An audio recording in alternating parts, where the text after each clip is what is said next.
It's Sunday, the 20th of September. My name's Juan Brown. You're watching the Blancolirio channel. And yesterday, on the 19th of September, the well-known and beautifully restored B-25J, Old Glory, went down on a forced landing in a field near Stockton, California.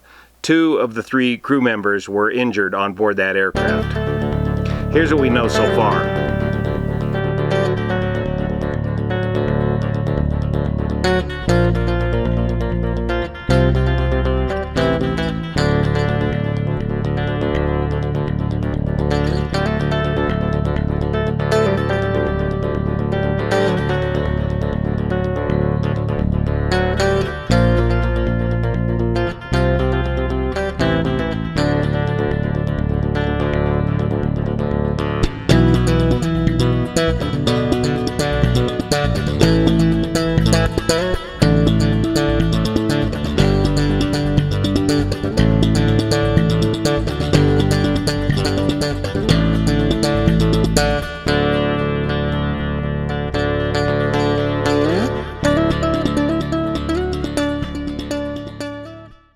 This 1944 B-25J Old Glory is well known in the air show and fly-in and warbird circuit throughout North America.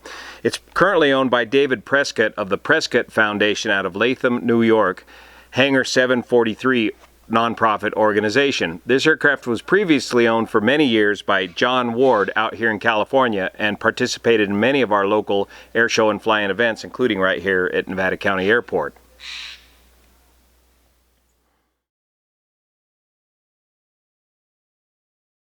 This aircraft, along with 13 other warbirds, recently completed a historic round trip all the way out to Hawaii to commemorate the 75th anniversary of the conclusion of World War II.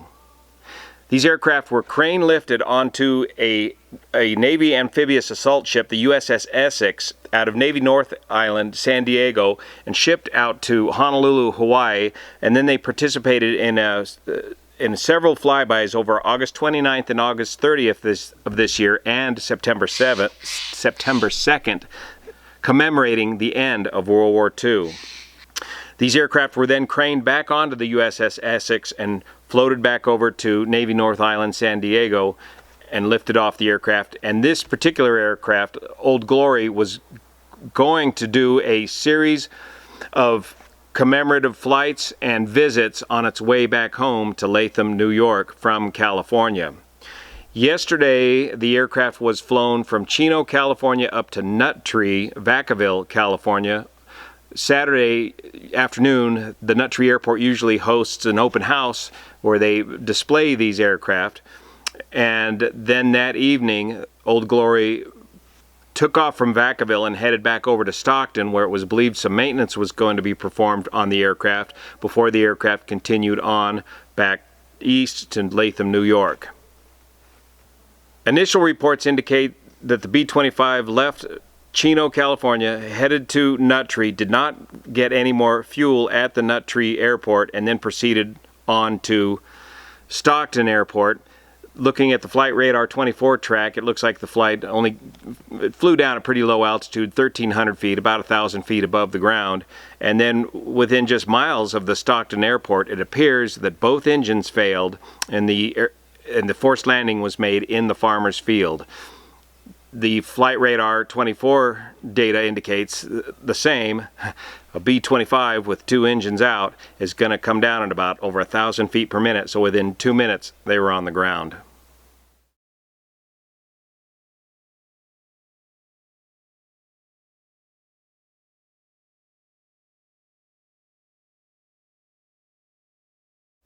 The flight took off from the Nut Tree Vacaville Airport at about 6 p.m. and was down in the field by 6:22 p.m. last night. Looking at the wreckage, it looks like the crew, first off, kudos to the crew for doing a good job of getting this aircraft down safely into the field. It looks like both engines separated from the aircraft as the plane settled down into a nicely well-plowed field, but proceeded across a irrigation ditch, and as the aircraft hopped across the irrigation ditch, it looks like both engines were ripped from the wings. It also looks like This landing, a forced landing, was done with the gear up, which is the procedure in a B-25, and it also appears that they were able to get the flaps down. So looking at the B-25 systems, the gear and the flaps are powered by the hydraulic system, and the hydraulic system is powered by 2 engine-driven pumps and backed up with a hand pump up in the cockpit where you can manually lower the gear and or flaps. So it looks like the crew did the forced landing procedure correctly in that they got the flaps down, left the gear up, and I assume they had to use the hand pump to get the flaps down, or unless they had enough residual hydraulic pressure from the hydraulic system as the 2 engines were winding down. A second aircraft was flying in sort of a chase plane configuration, and this is pretty common when they're moving these warbirds across the country. Some of the crew and some of the parts and some of the logistical stuff will follow along in another small airplane. That aircraft the voice of that aircraft is recorded. The radio calls from that aircraft are recorded and indicate that he found the B-25 in the field, and he kind of did a search and air, a SAR pattern as we call it, search and air rescue pattern over the B-25, and was able to convey to emergency responders that the aircraft was down. He got the address to where the aircraft was down, and he was able to stay and locate the condition of the crew members of the aircraft, and I believe was able to establish cell phone contact with the crew members, verified that 2 of them were injured, non-life-threatening injuries, thank goodness, and was able to get all that information to emergency responders who responded very quickly. 7 B-25 is 8 miles out per state and runway 11 Stockton. Thank you, we have lost both engines. Second. What did you say? We lost both engines. Where are you? South of field. Did you really? Where I went? What? NorCal approach, it's Bonanza 4853 Juliet again. My current position, there's a B-25 missile that just landed in a field. And number 53 Juliet, number 4853 Juliet. Roger, just standby and squawk 5313, ident, maintain VFR. 5313 will ident and we'll maintain VFR. We're identing right now. Looks like they're okay, there's no fire or anything. I think it's gear up. Number 53 Juliet, ready to contact about 4 miles to the east, west of Stockton, altimeter 2986. And just stand by while I get some information from you. You said it's a Bonanza that is landed gear up in the field. It's a B-25 Mitchell 2-engine World War II bomber. Investigators will be looking closely as to why both engines quit at nearly the same time on this B-25, and of course folks will be looking into the fuel system and the fuel status of the aircraft. The B-25 does have a moderately complex fuel system. Left and right main tanks and left and right auxiliary tanks.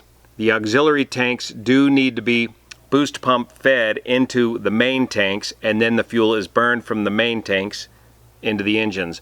And the fuel system does have a cross-feed system capability where you can burn both engines from one main tank if you need to. Of course, the B-25 is powered by a pair of Wright 2600 twin-row 14-cylinder radial engines that burn a tremendous amount of fuel and oil per hour. This particular B-25 has an interesting history, and by the way, I'll put the links to all this information in the description below. This is an actual warbird. It did serve in World War II in Italy in the Mediterranean theater. Then it served as a firebomber for Wenatchee Air Service back in 1959 to 1965. Then Red Dodge out of Anchorage, Alaska operated it as an air tanker, tanker number 4. This same airframe did suffer a forced landing. You may remember, all you Reno Air Race fans, back in 1982, a forced landing in Lemon Valley, just short of the Reno Stead Airport, and the aircraft was extensively restored at that time, and then was flown as Old Glory since 1995. So the crew members are all okay. They've got some non-life-threatening injuries. 2 of them are recovering from. It appears that there may have been some instruction being taken place with a relatively new co-pilot on board the aircraft. Investigators will have to figure all this out. Many of the folks involved in this accident are well-known folks in the warbird community, so we'll get some information and some answers pretty soon as to what happened to the B-25 Old Glory. As we get more information, we'll let you know. See you here. Thanks so much for your support of this channel, and especially thanks to those folks on Patreon that make this content possible. See you here.